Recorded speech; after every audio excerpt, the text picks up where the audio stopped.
Hello everyone, good morning সবাইকে। আর Sayani সুপ্রিয়ার blog চ্যানেলে তোমাদের সবাইকে অনেক অনেক স্বাগতম। আর আমি সুপ্রিয়া হাজির হয়েছে আজকে একটি নতুন ভিডিও ব্লগ নিয়ে। তো দেখো, এখন ঘড়িতে বাজে সকাল 11:30, আর আমি আমার ব্লগটা এখন থেকে শুরু করছি। তো দেখো, আজকে একটা নতুন জিনিস তোমাদের সাথে শেয়ার করব, আমার মনে হলো যে তোমাদের সাথে শেয়ার করা যায়। তো দেখো, টিটু আর আমার শ্বশুর মশাই দুজনেই বসে পড়েছেন। তো কি করছে সেটা তোমরা একটু ভালো করে নোটিশ করো। ওই ছাগলের পা নিয়ে এসছে, অনেক দিন হলেও বলছে ছাগলের পায়ের জুস খাওয়া হয়নি। মানে কি বলো তো, মাংস তো আর রেগুলার খাওয়া হয় না, কিন্তু বেটু মানে আমি যখন প্রেগনেন্ট ছিলাম তখন আমাদের বাড়িতে প্রায় মানে সপ্তাহে অন্তত 2 দিন হলেও হতো ঠেংরির ঝোল। তো এখন আর সেটা কন্টিনিউ হচ্ছে না। তো আজকে বাজার থেকে আসার সময় টিটু নিয়ে এসছে। ওর খুব শখ এই সব ব্যাপারে, মানে খুব পছন্দ করে, আর সত্যি কথা বলতে খাওয়াটাও একটু ভালো। তো দেখো, এই দুপুরবেলা ঘেমে কি অবস্থা দেখো, তো সেটাকে উনুনের মধ্যে পরিষ্কার করছে। আর আজকে আমার রান্নাবান্নার কোনো পার্ট নেই, কিন্তু আমি শুধু মশলাটা একটু পিষে দেবো তাহলেই হলো। আজকে বরমশাই বলেছেন নিজে রান্না করে খাওয়াবে, তো আমি তো মহা খুশি। কার না খুশি লাগে বলো, এই গরমের মধ্যে যদি কাউকে রান্না করতে না বলা হয়, তার থেকে খুশি তো মনে হয় দুনিয়াতে আর কেউ হবে না। আর তোমাদেরকে তো বললাম যে গ্যাস শেষ হয়ে গেছে, তাই বাইরে উনুনে করতে হবে। আর আমাদের ওপরটা যেহেতু অ্যাডভেস্টারের, মানে এত গরম না ধারণার বাইরে। আর পুরো রোদটা না মুখের ওপরে পড়ে এইখানটাতে, দেখছো পুরো রোদে তেতে আছে, আর তার উপরে আবার উনুন জ্বলছে। অনেকটাই কষ্ট। তোমরা ভাবছো আমি হয়তো খাটাচ্ছি, কিন্তু খাটাচ্ছি না। বরমশাইয়ের এটা মানে কি বলো তো, ওটাও রেগুলার অভ্যেস। খুব ভালোবাসে রান্না করতে। এমন না, আমাদের বাড়িতে সেরম কোনো রান্না হলে, মানে সেরম কোনো আত্মীয় স্বজন বা কেউ যদি আসে, তাহলে টিটুই রান্না করে। আমি তো বিয়ের পর যখন এর পর পর প্রথম এসছিলাম এ বাড়িতে, আর এতটা ভালো মানে ভালো নয়, মানে কি মানে ঠিকঠাক আমার কোনো টেস্ট হতো না রান্নার।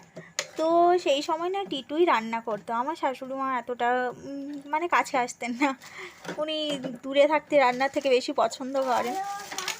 বাবা, তো তখন থেকে দেখে আসছি বাড়িতে ভালো কিছু রান্না হলে, মাটন বলো চিকেন বলো বা সেরম কোনো কিছু রান্না হলে দেখি টিটুই রান্না করে। তো বেশ মাঝখানে কয়েকদিন বন্ধ ছিল, মানে কাজের চাপে না রান্নাবান্নার দিকে রান্নাঘরে যাওয়ারই সময় পাইনি। তোমরা তো দেখছিলে সারাদিন কত হরবর।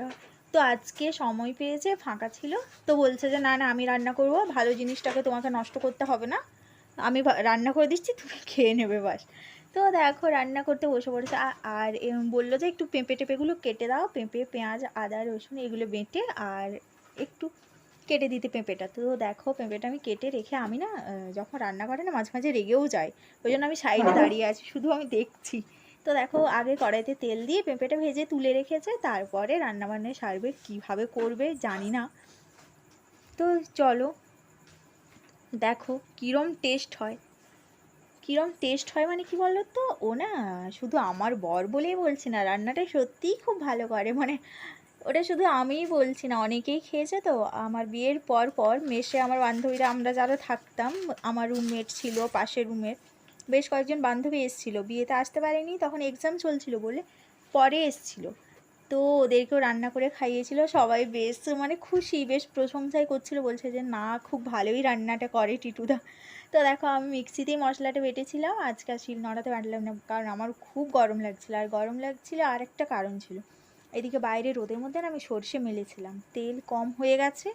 তো তার জন্য ভাবলাম যে আমি ওটা নাড়ানাড়ি করছি, আর অনেক রোদও ছিল, তো এই জন্য আর ভাবলাম যা শিল নোড়াতে বাটতে পারবো না, মিক্সিতে দিয়ে দিই তাড়াতাড়ি হয়ে যাবে। তো দেখো গরমের মধ্যে ঘেমে গেছে, আমার তো কী খারাপ লাগছিল, যে প্রথমে খুশিও হচ্ছিলো, এখন আবার খারাপও লাগছে যে এত কষ্ট করে বানাচ্ছে। আর হ্যাঁ, যাদের বাড়িতে অসুস্থ রুগী আছে না, তাদের সবাইকে একটু মাঝে মাঝে খাইও, এটা খুবই উপকারী। কারণ আমি যখন প্রেগনেন্ট ছিলাম আমাকে অনেকে বলেছিল যে মাঝে মাঝে এনে খাওয়াস, তো সেই থেকে আমাদের বাড়িতে শুরু। মানে আগেও হতো, তো বিয়ের পর মাঝে মাঝে হতো, কিন্তু আমি প্রেগনেন্ট থাকার সময় প্রায় মানে সপ্তাহে 2 দিন 3 দিনও হতো। তো সেই থেকে রেগুলার চলটা ছিল, মাঝখানে কিছুদিন আবার অফ ছিল, আবার এখন শুরু হয়েছে।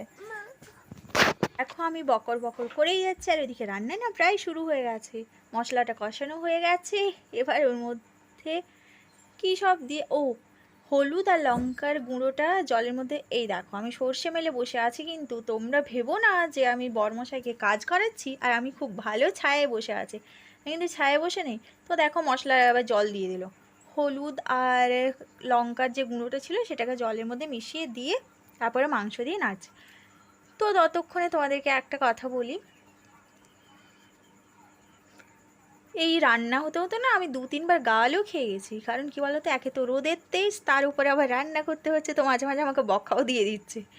আবার ঠিকঠাক করে আঁচ দিতে পারছি না, বলছে আঁচটা হলেও তো দিতে পারো, রান্না করে দিচ্ছি শুধু বসে থাকছো।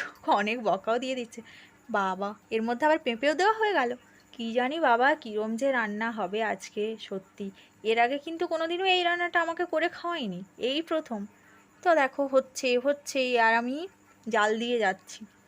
আর কাঠও অনেক, মানে কি বলো তো, শুকনো কাঠ ছিল না, এত ধোঁয়া হচ্ছিল, দেখতেই তো পাচ্ছ।